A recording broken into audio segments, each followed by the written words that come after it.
பிரைமம் அப்படின்றது வந்து ஒரு லட்டின் வார்த்தை, சரியா?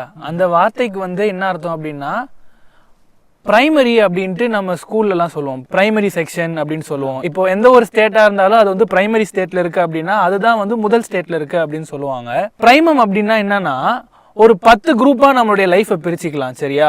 என்னுடைய லைஃப்ல எனக்கு ஃபேமிலி முக்கியம், என்னுடைய லைஃப்ல எனக்கு ஜாப் முக்கியம், என்னுடைய லைஃப்ல வந்து எனக்கு ஒர்க் முக்கியம், என்னோட லைஃப்ல எனக்கு எஜுகேஷன் முக்கியம். அதெல்லாம் நம்ம அப்படியே அடிக்கிட்டே ஒரு 10 லிஸ்ட் போட்டோம் அப்படின்னா அதுல ஃபர்ஸ்ட் நம்ம யாருக்கு கொடுக்குறோம் அப்படின்றது தான் பிரைமம் அப்படின்னு அர்த்தம். அந்த ஃபர்ஸ்ட் இடத்த என்னுடைய ஃபேமிலி கொடுத்துருக்கேனா, இல்லை அந்த ஃபர்ஸ்ட் இடத்த நான் என்னுடைய ஒர்க்கு கொடுத்துருக்கேனா, இல்லை அந்த ஃபர்ஸ்ட் இடத்த என்னுடைய எஜுகேஷன் கொடுத்துருக்கேனா, இல்லை உண்மையாவே அந்த ஃபர்ஸ்ட் இடத்த நான் இயேசுக்கு தான் கொடுத்துருக்கேனா? அதை தான் ஆண்டவர் இந்த சபைக்கு சொல்றாரு. நீங்க ஆதியில இருந்து அன்பை விட்டீங்க அப்படின்னு சொல்ல, நீங்க ஆதியில என்ன முதல் இடத்துல வச்சிருந்தீங்க, அதாவது பிரைமம்ல வச்சிருந்தீங்க. ஆனா இப்போ வந்து அப்படியே இயேசு முதல் இடத்துல இருந்து 2வது இடத்துக்கு வராரு, அப்படியே 2வது இடத்துல 3வது இடத்துக்கு வந்துடுறாரு. அதுக்கப்புறம் இயேசுவை பார்க்கவே முடியல அந்த சபையில.